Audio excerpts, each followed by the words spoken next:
ഈ പരിശുദ്ധ വലിയ നോമ്പ് ആരംഭിച്ച ആ ആഴ്ചയിൽ, അതിൻ്റെ തലേ ആഴ്ചയിൽ എന്നെ ഒരാൾ ഒരു വിശുദ്ധ കുർബാനയ്ക്ക് വിളിച്ചു.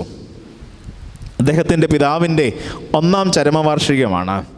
അപ്പം എന്നെ വിളിച്ചിട്ട് പറഞ്ഞു, ഞാൻ ഡ്രൈവ് ചെയ്തുകൊണ്ടിരിക്കുന്നത്, എന്നെ വിളിച്ചിട്ട് പറഞ്ഞു, വെച്ചാൽ ഫെബ്രുവരി 15-ാം തീയതി പപ്പായുടെ 1-ാമത്തെ ആണ്ടാണ്, അന്ന് വിശുദ്ധ കുർബാനയുണ്ട്, അച്ഛൻ വന്ന് സംബന്ധിക്കണം.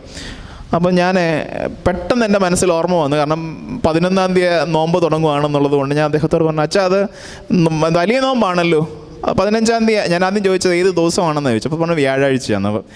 പെട്ടെന്ന് 15 ശനിയാണെന്നൊന്നും മനസ്സിൽ വരികയില്ലല്ലോ ഡ്രൈവ് ചെയ്തുകൊണ്ടിരുന്നുകൊണ്ട്. അപ്പോൾ അദ്ദേഹം പറഞ്ഞു വ്യാഴാഴ്ചയാണ്. ഞാൻ പറഞ്ഞു, അച്ഛാ വലിയ നോമ്പാണ്, നമുക്ക് വ്യാഴാഴ്ച വിശുദ്ധ കുർബാന ചൊല്ലുവാനായിട്ട് കഴിയുകയില്ല. അപ്പോൾ ഈ അച്ഛൻ എന്നോട് ചോദിച്ചു, അതെന്താ അച്ഛാ, എൻ്റെ അപ്പൻ്റെ കുർബാന ആയതുകൊണ്ടാണോ വലിയ നോമ്പിൽ കുർബാന ചൊല്ലാൻ പറ്റാത്തത്?